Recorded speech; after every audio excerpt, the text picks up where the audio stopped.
is made up of 606 feet, 606 feet, 606 feet, 606 feet. 606. It's made up of stades, exactly the same. Now, if that's not interesting enough, look at the angle of the Great Pyramid of Giza. If you take the angle of the Great Pyramid of Giza, the slope is 51.8 degrees. Let's go back to the earthworks. If you measure the line that goes straight through the center of the structure, right here, and then you go true north, it's 51.8 degrees.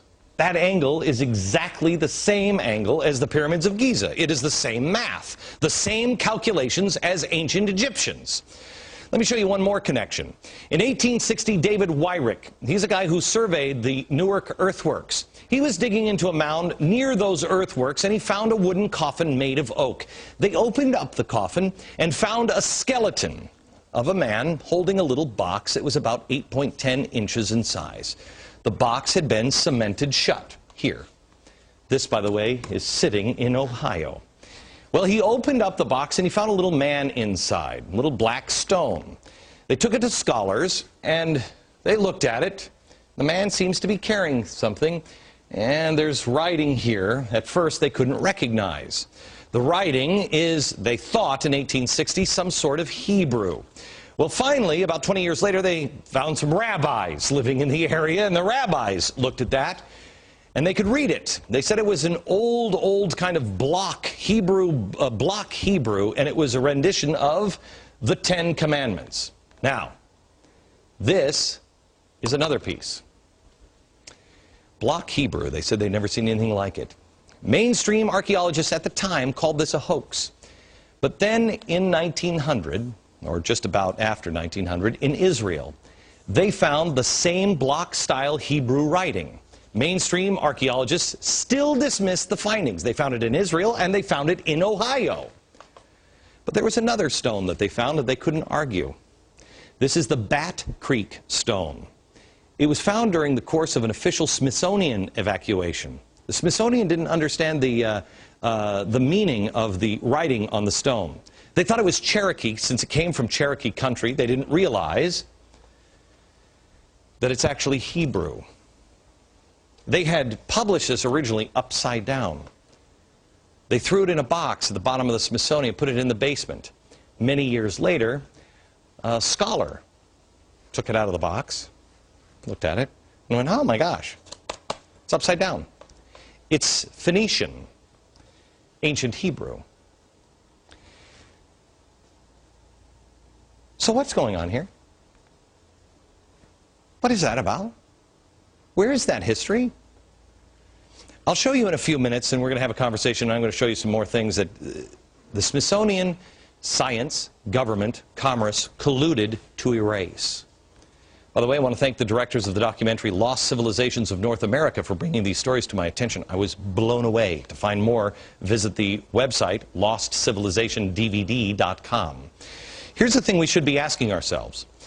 I don't know the story of these. Do you know that? Did you know that? Do you live in Ohio and did you know that? Why not? Were the American Indians wronged? Yes. Yes. And that's what we focus on in America. Is we were bad to the American Indians. Forget about it. It's in the past. The question should be the ones that the founders asked. Who are they? What knowledge do they have? Can you imagine the difference we would have now if we would put our differences aside and put our past in the past and concentrate on today and say, let's learn from each other. What do you have? What is that? What is that? When we come back, I'm going to be joined by Peter Lillback, who is, I've told you before, is one of my favorite authors. He's going to talk to me a little bit about the founders here. And I'm also going to show you some documents that show how that history has been erased. Next. This is the Smithsonian Annual Report, 1882-1883. This is John Wesley Howell. This is an original copy. John Wesley Howell in 1789. Again, Powell. This is the director the Bureau of Ethnology at the Smithsonian Institute, he said this: artifacts found prior to Christopher Columbus's arrival would be considered illegitimate by the Smithsonian. Only the savage Indian culture would be observed, and this created the artificial barrier to science. Only the savage. Science was colluding with government because of commerce, and religion was involved. Now, why do I tell you all this stuff? Not because I'm an Indian expert or anything else. You got to do your own homework. I just found out about this stuff. I'm amazed by it. I don't know what the answer is on this. The reason why I bring it up is the stock is not bad. The soup went bad, but the stock is not. Peter Lillback, Dr. Peter Lillback. How are you, sir? Good to see you. This is a book that needs to be owned by every American. Every single American should have this book in their home. It's called Sacred Fire. These are the words of George Washington, and it takes history absolutely apart. Apart. Not on somebody's opinion, but on their own words, on his words. Peter, I want to go to you and talk to you a little bit about, again, the stock. George Washington had a good relationship. Our founders had a good relationship with the Native Americans, right? There's no question about that. When they came to America, they realized they could not survive without a close relationship with the Indian people.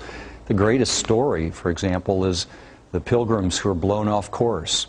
800 miles out of their destination in Virginia, they're in Massachusetts. They land on ground, and they're in the middle of nowhere, no government. They make the Mayflower Compact, so they have government when they land. And there's no Native Americans there because a plague had gone through, but one person shows up. He happens to be a Native American that knew English. He'd actually been taken captive to England. He'd learned English. He'd gotten his freedom. He came back, his people were gone. The white settlers are there all of a sudden, and he meets them and he says, "Welcome." He speaks English. They couldn't believe it. The providence of that moment is extraordinary. They needed help, and there was a person there to help them, and he was a Native American. Right. And that creates Massachusetts. All right. Do I have time for one more story real quick? No? Okay, hang on, because I want to come back and talk about, William Penn. Because William Penn said something when he was working with the Indians that is critical to understand the truth, I think, about America. And we'll do that next.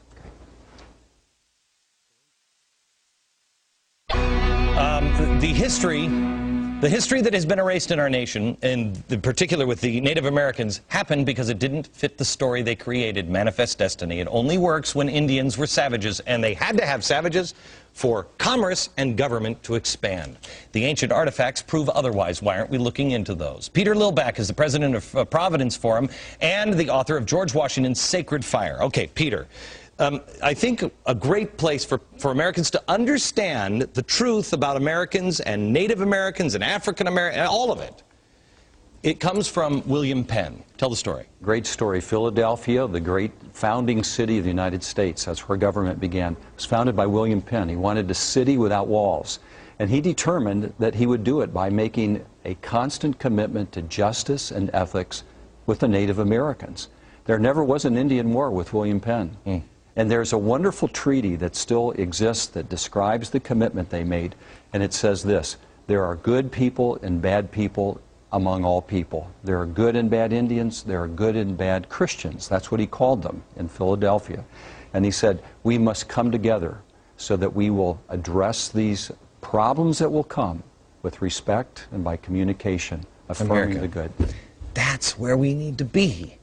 There are good among us and bad among us. There are good Americans, bad Americans. There's good parts of America. There are bad parts of America in the American story. We've got to come together as the good people, stand together and guard against the bad so we can live in a country without walls. Peter, thank you very much. Back in a minute. To expand our own understanding of America, good, bad, and ugly, with the Civil Rights Movement tomorrow and Friday. And then we'll see you down at the mall in Washington, D.C. on 8/28. Don't miss it. History in the making from New York. Good night, America.